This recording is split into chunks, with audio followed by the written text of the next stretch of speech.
Christian pilgrims used to take this road into Maaloula. Now it's an empty, lonely drive. The road has been fought over several times since armed rebels seized Maaloula last week. The civilians who lived here, half of them Christians and the rest Muslim, fled. It was late afternoon. Since the morning, the Syrian army had been assaulting the town and had seized the main square.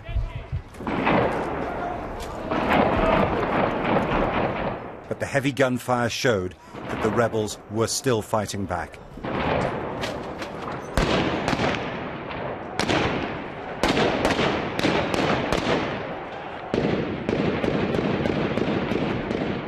The commander, called Nidal, told me his men were pushing up towards a rebel strongpoint.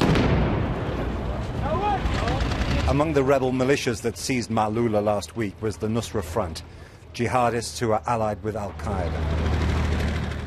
Most of the Syrian troops trying to push them out were volunteers who've joined a territorial force called National Defense. Nusra are a terrorist group, he said. They're destroying Syria and all the Syrian people are against them. They're destroying churches and mosques. Maaloula has some of the oldest Christian churches in the Middle East.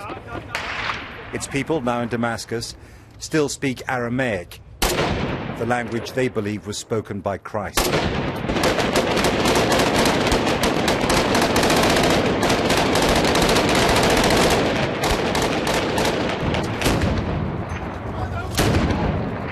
Most Christians and other minority sects in Syria support the regime, or believe it's a better option than jihadist rebels and foreign fighters.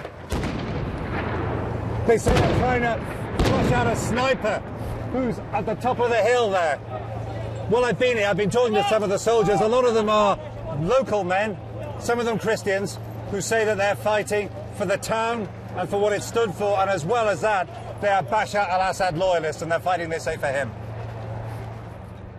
Maaloula is treasured by every Christian in the Middle East, and the rebel advance here horrified them.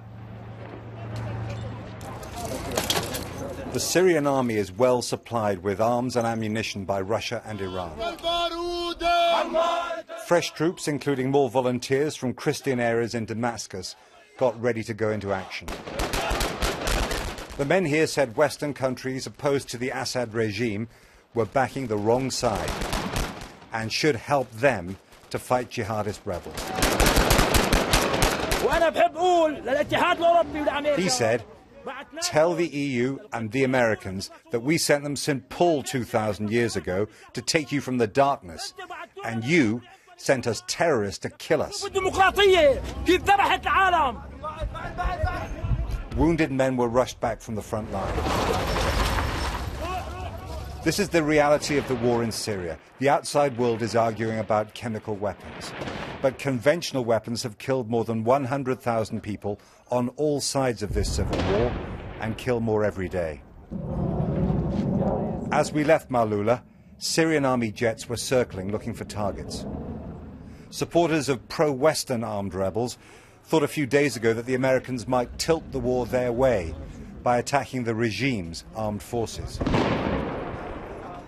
The fact that the world's most powerful military might not now come after them is very good news for the Syrian army and its supporters. Jeremy Bowen, BBC News, Maaloula.